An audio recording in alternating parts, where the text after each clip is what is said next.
Mirë se u rikëthyet në program, vazhdojmë flasim sot prap për veshjet, për modën, për tendencat, e kemi dedikuar programin sot dhe mirë kemi bërë se tani fillojmë dhe qelim si lulet, apo jo? Qelim si lulet edhe na pëlqejnë edhe këto vibeset afrikane që na vjen. Dikur unë vibeset afrikane i kisha qef kur shikoja ato kërcimet në TikTok nga shumë afrikan, e mësoja të lëvizja ato këmbën, se si kanë sa kërcime shumë të lezetshme, megjithatë kanë një stil të jashtëzakonshëm dhe ndoshta disa detaje që i shihni lart e poshtë, nuk e dini që e kanë pikërisht origjinën nga Mama Afrika.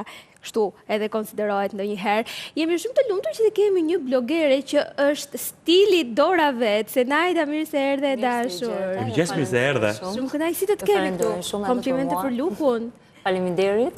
Ju falenderoj shumë për ftesën. Është kënaqësi e madhe shumë. Do jemi bashkë, sigurisht prezantojmë edhe Shirimin, Shirim Rusin që është fotografi, mirë se erdhe. Mirë se u gjeta. Tani, ju të dy, bashkë edhe me Gjiljolën, me Gjiljola Lamaj, keni bërë një set fantastik, i cili sigurisht që jep ngjyrat të shkëlqyera të African vibes, po i quajmë kështu, po njëkohësisht jep dhe informacionin e duhur për të kuptuar atë që tha Julka, për të kuptuar njerëzit, zonjat, zonjushat, të cilat e përqafojnë të lloj stili, për të kuptuar nga e ka origjinën, ta dinë se nga është. Nga u frymëzuat njerë që shkuat pikërisht tek African vibes, tek Afrika. Në fakt, ta nisur. Kush të dojë? Zërini si jemi në kafe, për shifin tonë. Një nga pasionet e mia më të mëdha është udhëtimi dhe përveç se udhëtoj shumë, dua në momentin që vizitoj vendet të marr nga kultura e tyre dhe të marr elemente të veshjeve dhe t'i sjell duke i miksuar ndoshta me atë modernën për ta sjell veshjen më interesante dhe sa më të bukur. Stili afrikan është vërtet shumë interesant, sepse vetë ata si popull janë interesant.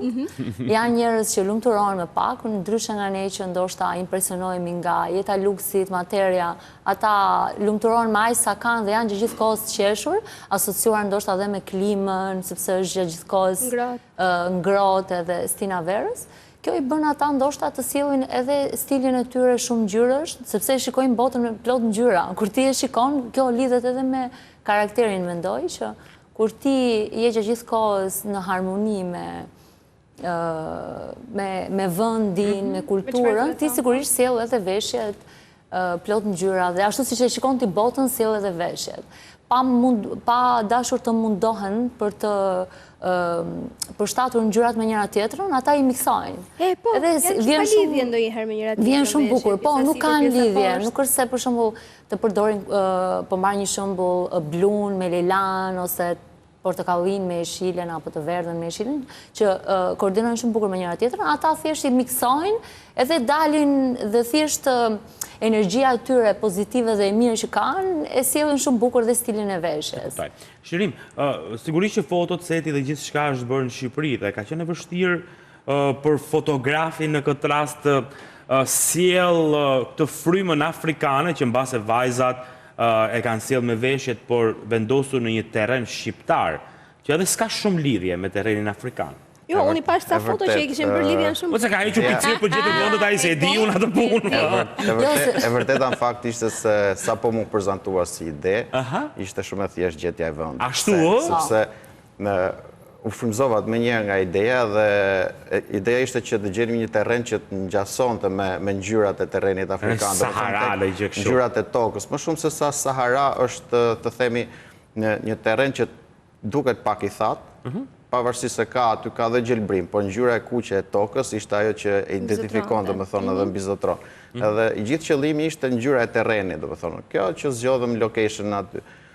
Pastaj gjithçka rrodhi natyrshëm me vajzat që i kishin me shumë pasion, domethënë, realizimin e këtyre fotove. Se këto pasionet e vajzave. Nxin jetën sa ta nxin nga 110-a? Jo, nga 110-a ma kanë nxirr 10 tek përzgjedhja e fotove që do prezantohen. Jo tek realizimi i fotove.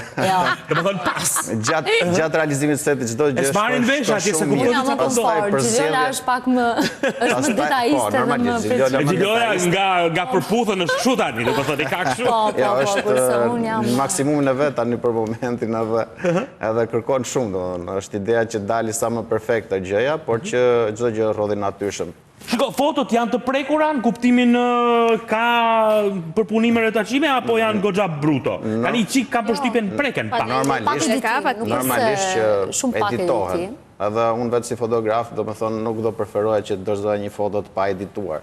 Normalisht, mos tym në anën teknike, po kur një foto shkrepet rau, do pa tjetër që t'i rregullohen ngjyrat, kështu që ka editim. Pak editim, besoj që ideja që të transmetojmë atë vibe-in e ngjyrave afrikane, sepse siç po fliste edhe Senjada, afrikanët ka një gjë, përdorin ngjyrat e kundërta për të krijuar atë paletin e ngjyrave tek veshjet e tyre, aty edhe unë jam munduar që ta transmetoj atë, duke parë edhe terrenin, do të thonë ngjyrën jeshile që është shumë e dukshme aty dhe ngjyra e kuqe krijojnë atë kontrastin. Bukur shumë. Pra, le të themi që ngjyrat dhe miksimi i tyre në mënyrë më të çmendur të mundshme është një detaj. Kombinimi i ngjyrave të kundërta është atë që krijon atë vibe-in afrikan, domethënë. Edhe paleti ngjyrave duhet përzgjedhur specifikisht, domethënë që transmetojmë atë se mund të kalojmë te kulturat aziatike, që është e kuqja dominante e ndezura. Por jemi në Afrikë dhe kemi ngjyrën e tokës dhe ngjyrën jeshile të cilat. Ka studiuar çuni më mirë. Patjetër, sigurisht. Dhe për më tepër që e kemi sjellë dhe veshjen zbathur, duke qenë që ti përshtatesh edhe kulturës, patjetër tokës, për të mos përdorur këpucën. Janë të përqafuara në Shqipëri këto stilet afro, domethënë ka njerëz të cilët i veshin sistematikisht apo thjesht to elemente që përmendëm pak më parë? Unë do thoya që jo. Nuk dua të reflektoj arrogante nëse do thoj që jam një ndër të vetmet që e përdor dhe e sjell shpesh stilin afrikan, sidomos gjatë sinës së verës. E bëj sepse më vjen natyrshëm dhe e dua si stil.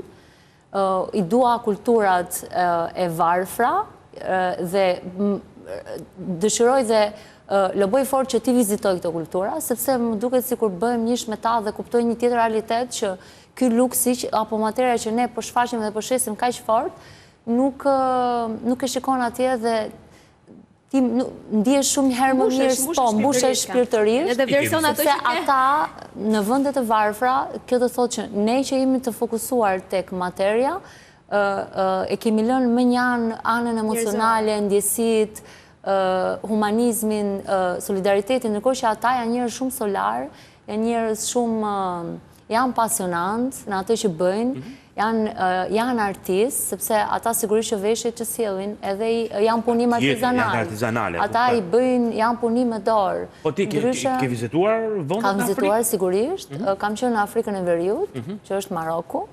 Dhe këtu kam qenë, këtu jam në Meksik. Pra kam sjell kulturën afrikane edhe në Meksik.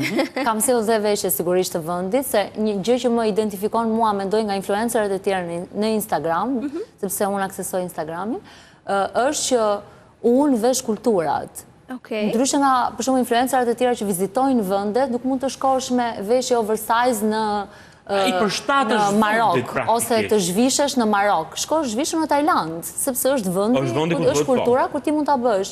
Në Marok ti duhet të shkosh e veshur, do të përdorësh aksesorin e shamis, edhe elementë të tjerë që i përshtaten kulturës atje. Cili është aksesori kryesor, elementi kryesor afro-vibe? Afro, është shamia në kokë. Kjo shamia? Shamia, po.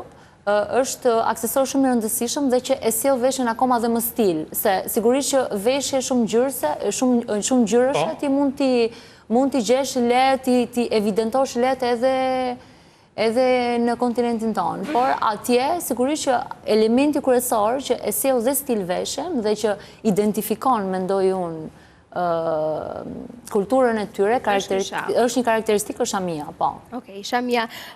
Aksesorët e egzageruar? Po, sigurisht druri, po, patjetër.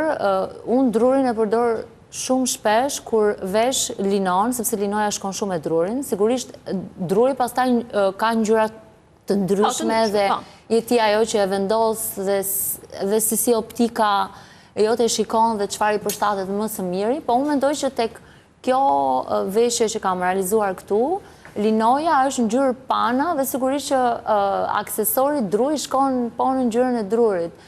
Nuk mund të vendosi diçka tjetër. Dhe për më tepër që kam veshur nallane, që e kam vënë re është diçka që nuk po e sjellin më dhe nuk po e sjell më askush. Edhe Druri me Nalan shkojnë një zakonisht. E vërtet. Tani. Është e vogël, nuk e di, ajo në lanet njëre një kohë. Jo, mirë, okej, kuptoj atë që. E para, ky stili që ke veshur sot do të jetë pak europian, kam përshtypjen. Po, është europian, sigurisht. Vienez, mendoj unë diçka e tillë. Po, edhe pak londinez, anglez, po, sepse anglezi sigurisht që pupla është është bërgati për çaj, është bërgati për një mbrëmje me kombineshë. Po, është tipiku veshjes në evente klasike të tyre. Është gati për setin e radhës, ë? Jam gati për po. Ato të kapeleve, se të bëjnë festat. Gati për setin e radhës. E vërtet. Kurioz jam tani. Po, tjetër. E sinqert. Po, sinqert është ajo. Po, sigurisht unë jam shumë autentike. Më shumë eksplicite gjithashtu. Më shumë çunat kthejnë kokën kur je e veshur vieneze, britanike etj, apo kur je me African vibes. Atëherë. Do kupto ku e kam, Po, e di, po, do ta ja përgjigje. Sa e duan edhe meshkujt, se fundit zonjat vishen për vete, për inat të njëra tjetrës, por edhe për në meshkujt. Për vete, shumë pyetje interesante. të tjera ti the ti. Më pëlqeu. Atëherë, mendoj që meshkujt e kthejnë kokën për dy arsye. Ose sepse ti e sjell veten shumë vulgare, je shumë vulg, je shumë e veshur keq për syrin apo për edhe për mentalitetin, konceptin, botkuptimin ka shumë ndikon shumë faktorë të jashtëm, por ose sepse ti je shumë klas, shumë charm, shumë wow. Dhe në momentin që ti je kaq wow, ata e kthejnë kokën dhe sigurisht që ti e shikon shkëlqimin në fytyrë apo gestikulacionet, mënyra se si ai lëviz apo reagon, ndoshta edhe për të bërë një flirt ose Kam përshtypjen që kur je shumë e klasë burra trëmben, megjithatë. Kur je shumë, okay, në rregull, sepse kjo është çështje shije, se to nuk ja afrojmë dot në kësaj. Kështu që Jo, e kuptoj. Por që midis një vajze, meshkujt të shohin pastaj edhe si një femër, në moment që ti e prezanton veten me një veshje shumë klas, të shohin si një femër ndoshta pakte për mentalitetin tonë flasë, për kulturën shqiptare, si një femër e arrirë, si një femër pak e suksesshme, po. Shiko, vërtet kënaqësi që ju kishim sot në studio se na ka mbaruar koha për të njohur paksa të dyve, po njëkohësisht edhe këto. Shumë interesante, vërtet Amerikan. Ja u ndolla Amerikën, më duket. African vibes. Faleminderit shumë. Faleminderit juve. Faleminderit edhe ju që na keni ndjekur. Kthehemi sërish nesër, ditë të mbar. Janë lajmet e mesditës në Top Channel, në radhë. Pafshim.